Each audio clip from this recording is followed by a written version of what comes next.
मौलाना साहब आखिर क्या चीज़ है। मौलाना साहब एक ज़ीरक सियासतदान है या एक लालची सियासतदान है, मौका परस्त सियासतदान है। दोस्तों ये हमने बात करनी थोड़ी सी इसके ऊपर। एक चीज़ तो मुझे जो समझ आई है ना, मौलाना साहब मौका परस्त है, बहुत ज़्यादा मौका परस्त है।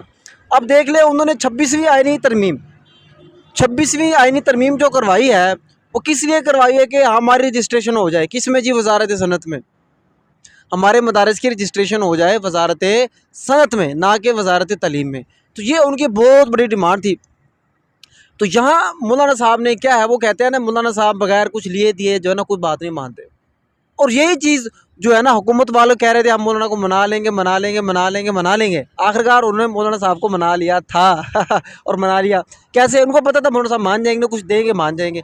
तो ये एक मौलाना साहब की एक बहुत बड़ी खामी है। अब उन्होंने ये चीज़ रखी, आप स्कूल के सामने आइए कि उन्होंने ये बिल पास करवाया था और क्या किया था, बदले में क्या दिया, बदले में इस पूरे मुल्क को गिरवी रख दिया, इस पूरी कौम को गिरवी रख दिया, सिर्फ क्या एक छोटे से बिल के लिए। वो बिल, वो छोटी सी फरमाइश भी उनकी पूरी नहीं हुई। याद रखे दोस्तों, छोटी सी फरमाइश भी मौलाना साहब की पूरी नहीं हुई। इसका मतलब क्या हुआ, मौलाना साहब ने बेशक अपने हिसाब से कुछ लिया, कुछ होशियारी दिखाई, लेकिन उनको भी धोखा दे दिया गया, उनको भी धोखा मिल गया। कहा गया कि जस्टिस मंसूर को हम चीफ जस्टिस बनाएंगे, लेकिन नहीं बनाया गया, जज साहब को बना दिया। अब देख ले, जो एक पूरा आईनी बेंच बन गया, वो क्या कहते हैं, आईनी अदालतें बन गई। अब पूरा क्या है, अब आपको पता है, अब मनपसंद जो है ना फैसले हो रहे हैं, मनपसंद जज पूरे पाकिस्तान से सुप्रीम कोर्ट में लाए जा रहे हैं। आपको पता है, अब उन्होंने 34 तादाद करनी है। आपको पता है उन्होंने एक कानून बना दिया कि जो जजों की तादाद 34 होगी, तो अब 34 पूरे उन्होंने वो भी करने हैं।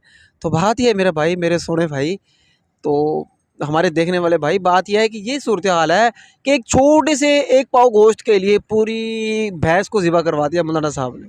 हालांकि बड़े डटे हुए थे, हो ही नहीं सकता, ये ही नहीं सकता, ये जो है ना ये जाली हुकूमत है, ये है फलां है फलां है। लेकिन क्या है, एंड में आगे मान गए। अब फिर हुकूमत वाले कह रहे हैं कि हम मौलाना को फिर मना लेंगे, अब यकीनन फिर मौलाना साहब मान जाएंगे। तो भाई मेरे मौलाना साहब की ये जो है ना चाल चलन है, ये हरकतें हैं, मेरे ख्याल में बिल्कुल भी अच्छी नहीं है। ऐसा नहीं होना चाहिए, मौलाना को थोड़ा ग्रेसफुल होना चाहिए था, एक मुजाहरा करना चाहिए था।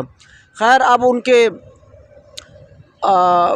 शायद खून में तो नहीं कह सकते, क्योंकि मुफ्ती साहब जो थे वो तो, उनको तो एक बड़ा नाम था, मतलब उनके अब मौलाना साहब के खुद उसके दिलो दिमाग में, रूह में बस गई है ये सियासत के मौके से फ़ायदा उठाओ।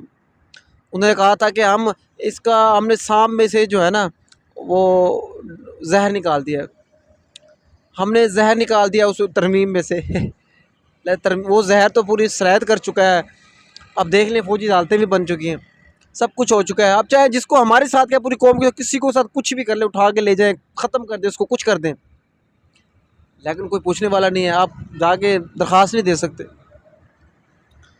तो ये है जी जनाब, हुआ है हमारे साथ। ये एक तरफ मौलाना साहब के साथ धोखा हुआ है, और मौलाना साहब जो बेचारे खुद ही इसमें फंस गए हैं। हालांकि कितनी उनको इज़्ज़त मिली थी, कितनी इज़्ज़त मिली थी, कितनी उनको सराहा जा रहा था, लेकिन नहीं, वो रास नहीं आई। चलो कोई बात नहीं, अभी भी वक्त है, देखते हैं क्या होता है क्या नहीं होता। बाकी आप दोस्तों की इसके ऊपर क्या राय है, कमेंट सेक्शन में ज़रूर बताइएगा। बहुत बहुत शुक्रिया, अल्लाह हाफिज़।